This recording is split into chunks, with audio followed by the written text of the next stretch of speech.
folks? It's me again. I'll do a quick weekly what's new. Nothing. Tonight I'm not doing much. I'm just going to show you what I got, and then maybe tomorrow or in a day or so I'm actually going to put it together.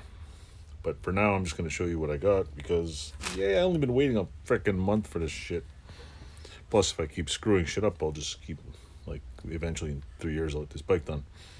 So, not much is new. I just been waiting for parts, waiting for more parts, order more parts, waiting for more parts. I ordered from Rocky Mountain Sports online.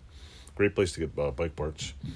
I ordered a minimum $75 order, free shipping, and they sent it in 12 shipments.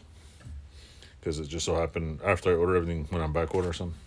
Which, hey, at least I got them. I got the transmission bolts. I got the. But anyway, I was waiting for. Let me put this lower here. But I was waiting for a part for this. So with that said, the channel's still going. I'm still doing stuff. If you got things you want to watch, subscribe. I need watch hours. I'm not monetized. I have enough subscribers. I just don't have enough watch hours.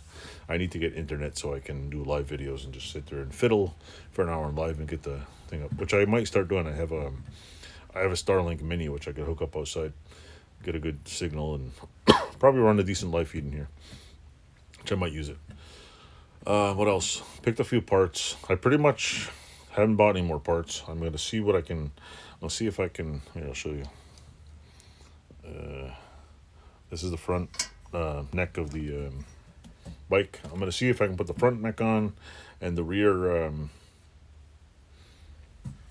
Can't even talk. But anyway, I'm going to see if I can do that first. And when I'm missing bolts, if the world doesn't end thanks to World War III, I will continue. If not, I'll put all the scrappy bolts on and put it back anyway because I still have all the rusty bolts. With that said, I still have a whole bunch more things at powder coat. I have another rack. I have the ATC 70, which is my next victim. What else? I picked up. I found out my other ATC 200 has a 4-pin seat, so I need a seat for that. Apparently, it's a little easier to get than a 3-pin seat like the other ATC 200. So apparently, I have two ATC 200 no-letter bikes with the worst possible options. Like you can get all the rest of the parts except for the seats and the fenders. Yay. So with that said, I'll be working on that a couple weeks. The weather's getting nicer, the sandblast will get going, and I have a video of taking a couple of bolts out and just doing some work. So with that said, I'll quit rambling and I'll show you what I'm doing here. So sometime after this video is uploaded, you should see the next video. Thanks for watching.